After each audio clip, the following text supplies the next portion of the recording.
इस दुनिया में गरीबी क्यों एग्जिस्ट करती है? क्यों? क्योंकि इस दुनिया में कुछ कुछ लालची बंदे हैं जिसका गरीबी बाय प्रोडक्ट है। अगर ग्रीडी पीपल एग्जिस्ट करते हैं तो पुअर बंदे मेजोरिटी में एग्जिस्ट करेंगे। अब सोचो, अगर एक पार्ट में अमीर बंदे हैं तो नेचुरली दूसरे पार्ट में गरीब बंदे होंगे। हम सोचते हैं कि ये एक्सप्लॉयटेशन है, अमीर बंदों ने गरीब बंदों को एक्सप्लॉयट किया। ठीक है, स्टार्टिंग में क्या था, जो सोसाइटी प्रोड्यूस करती थी वो हर एक बंदे के पास जाता था, जो कि नेचर ने हमें बताया। लेकिन due to industrialisation, due to consumerism, ठीक है, अब सरप्राइजिंगली बात यह है कि प्रोड्यूस गरीब करता है और अमीर कुछ भी नहीं प्रोड्यूस करता। लेकिन जो प्रोड्यूसर है, the producers are hungry, they are dying, they are starving, और अमीर बंदे मजे कर रहे हैं।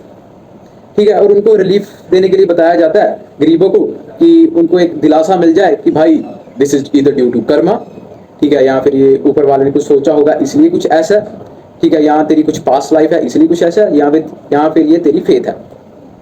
तुम अपनी सोच की वजह से गरीब हो, तुम्हारी सोच ऐसी है, तुम्हें सोशल मीडिया ने, तुम्हें न्यूज़ ने, ठीक है, तुम्हें तुम्हारे इन्वायरमेंट ने ऐसा बताया कि तुम गरीब इसलिए क्यों हो।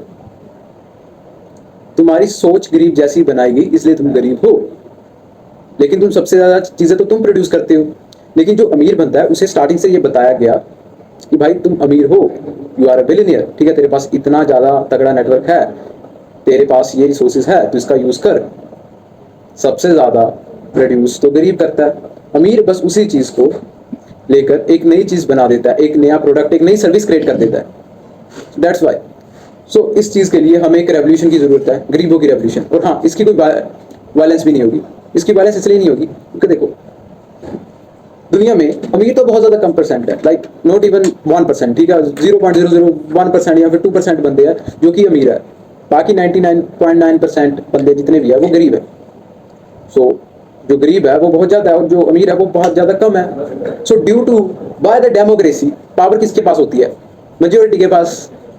तो हमें बैलेंस की भी कोई जरूरत नहीं, हमें बस एक थिंकिंग में एक थिंकिंग प्रोसेस लेकर आनी है अपनी लाइफ के अंदर। अपने जिस बंदे की सोच गरीबी वाली है उसको हमने एक रेवोल्यूशन लेकर आनी है कि भाई तुम बड़ा सोचो।